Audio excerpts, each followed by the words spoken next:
blue screen crashes on the MSI Titan can have several causes. This tutorial explains practical solutions to troubleshoot Windows errors and restore stable performance. So whether you're performing updates, you're getting an IRQR not less or equal message, K-mode exception not handled, kernel data in-page error, a lot of errors pertain to this problem, and we're going to go ahead and jump into what should hopefully be a pretty straightforward process, guys, and we're going to go ahead and jump right into it.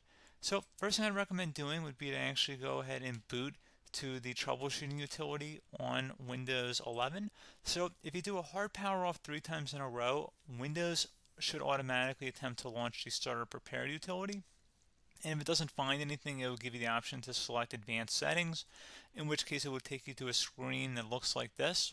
Now, if it does not take you to a screen that looks like this, or you're unable to get to that, you can also download the Windows 10 Media Creation Utility, or Windows 11. They probably will make a creation utility for Windows 11 at some point. And it doesn't really matter, you can actually run the Windows 10 utility on Windows 11 as far as I'm aware. And you should be able to run the troubleshooting utilities built in within it. So you just would go ahead and download it to an ISO file and then burn it to a DVD or USB. It'd have to be about 4 gigabytes or more. It couldn't be a small USB flash drive, and it couldn't be a CD. It'd have to be a DVD. And then you boot your computer from it.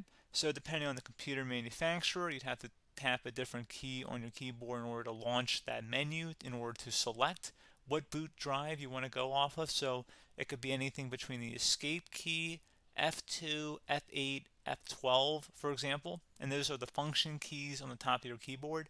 So you may have to just do a little bit of trial and error. Shouldn't take you more than a couple minutes. Googling it would probably be best before you even begin. But anyway, we're ready to go ahead and jump right into it. So we're on the choose an option page. So these will look very similar whether you're booting from it directly within Windows itself, or if you're plugged in a USB flash drive with the media creation utility installed and you selected the recovery option. So when you are setting up your Windows 11 installation or Windows 10, depending on the drive you're using, there should be an option to repair your computer in the bottom left corner of the dialog window, one of the first screens that comes up. You go ahead and select that, and then it would take you to a troubleshooting screen like you see here. And you want to go ahead and select troubleshoot, reset your PC, or see advanced options. And then there are going to be a whole bunch of options in here that we're going to explore in today's video.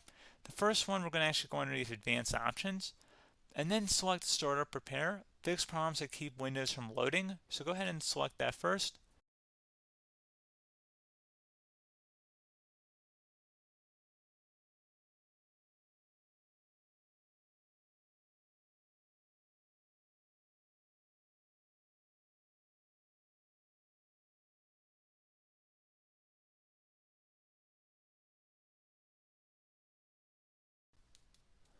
Okay, so you can see it could not repair our PC. That was our first option we could try. Something else, if we go back into advanced options here, and then select troubleshoot, we're going to go underneath advanced options again. You can go ahead and actually access safe mode by selecting startup settings.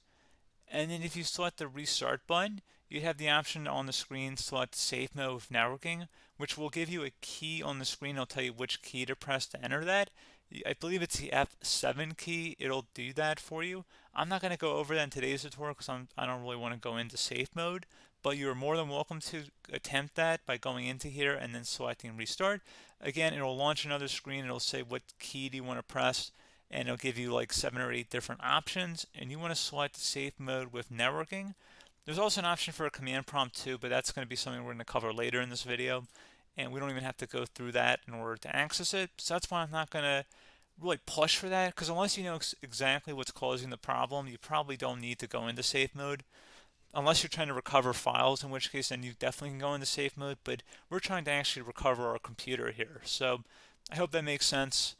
Something else we can also try here as well would be to uninstall updates, remove recently installed quality or feature updates from Windows. So if you go ahead and select that, you can uninstall the latest quality updates, which generally is the more day-to-day updates. Feature updates are the less regularly released ones, like the big ones. I would equate it to service packs in like Windows 7 and Windows Vista and Windows XP. So larger updates that occur once or twice a year at most. And the quality updates are more just a regular update. So probably obviously depend. It'll take longer if you're going to try and uninstall the latest feature update versus quality update, and maybe you don't need to go back that far. So just giving you guys a couple of pointers with that. Something else you can also look at here, and we're going to jump into the command prompt in a little bit, but you can select System Restore, which will use a restore point recorded on your PC to restore Windows. And this is something I would highly recommend here, guys. So select Next. Assuming you have a restore point saved on your computer, you go ahead and select the most recently created one, and you'll select Next, and then you'll select the drive. You shouldn't actually have to select the drive. You can scan for affected programs, but we're going to keep it all default here, and then we're going to select Finish. So once started, System Restore cannot be interrupted. Do you want to continue? I think we're going to select yes. I don't think we have anything better to do on our computer right now, so just give it a moment here to initialize. It will take a couple minutes to run, obviously depending on how large your hard drive is and how much is saved on the System Restore point. So just give it a couple minutes here.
Okay, so you can see system restore completed successfully.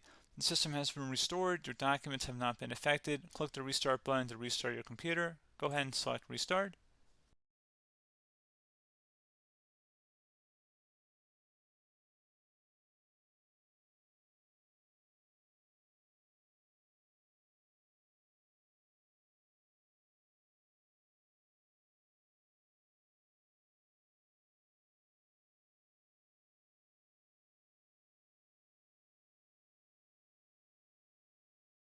Okay, so you can see the system has been restored successfully.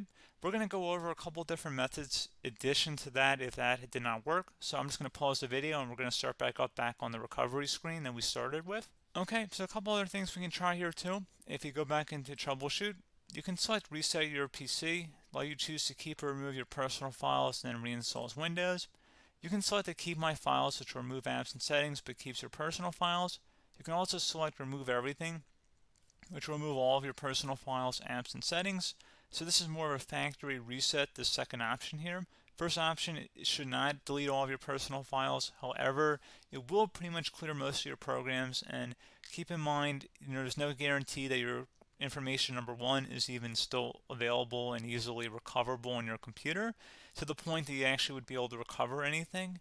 And the second point is that there's always a chance that it won't actually recover and it will just do a factory reset anyway. So there's no guarantee that actually would keep your files anyway. So I would recommend trying to get a recovery tool and backing that up first before selecting it anyway. But again, those are a couple different options. And then something else you can try here if you go back to the choose an option. Another option, if you go underneath choose an option and select troubleshoot, advanced options, and now select where it says command prompt. Okay, so the first thing we should do is type our main hard drive here. In most cases, it should be the C drive. So you just do a C colon and then hit enter on your keyboard. So once you're underneath the C drive, we're going to type in dir and then hit enter on your keyboard. It should have program files, users, and Windows all in there. That's how you know you're in the right directory.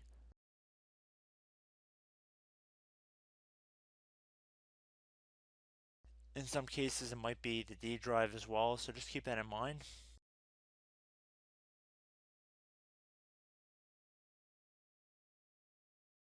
Next thing we're going to do is type in cd space / Windows / system 32 / config, and then you're going to hit enter on your keyboard.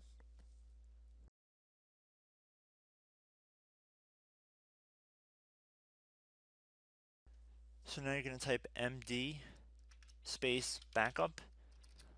If you've seen other tutorials, it might also say to put down md backup. That's because the backup name is pretty common when you want to back something up. So you can name this whatever you want, doesn't have to be backup. So if you've already made a backup folder in the past, you could do backup 1, for example. So once you're done setting the name you want the backup to be called, hit enter on your keyboard again.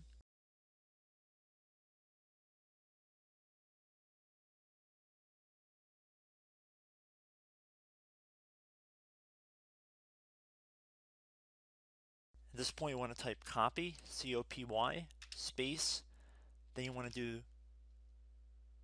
the star symbol above the 8 key, then do a period or a dot, whatever you want to call it, then another star sign, and then another space, and then type backup, and then hit enter on your keyboard.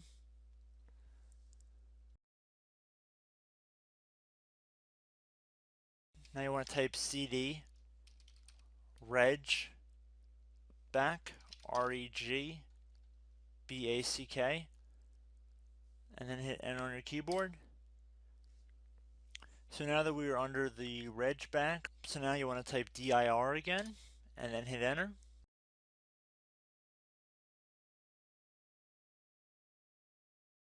So now at this point we're going to type copy again. So copy, space, star sign, dot, another star sign, space, and then 2 dots.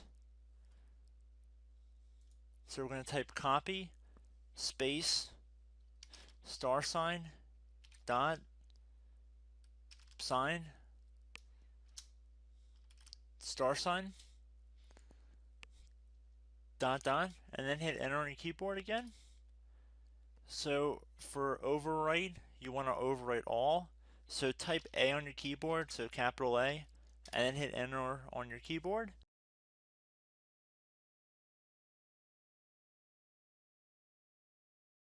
So at this point, you should be good to go. You can close out of the command prompt window, and if you accidentally continue to Windows 10, you should be all set. So I hope one of these 3 or 4 different methods we went through in this tutorial helped you guys out. Again, I'm not sure if you guys heard me earlier, but try to go back into your safe mode if possible and uninstall any programs you know might be conflicting with the Windows startup if you can get into safe mode. So just keep that in mind. Something very simple like that could be blocking up everything. So again, I hope this tutorial helped you guys out, and I will catch you in the next tutorial. Goodbye.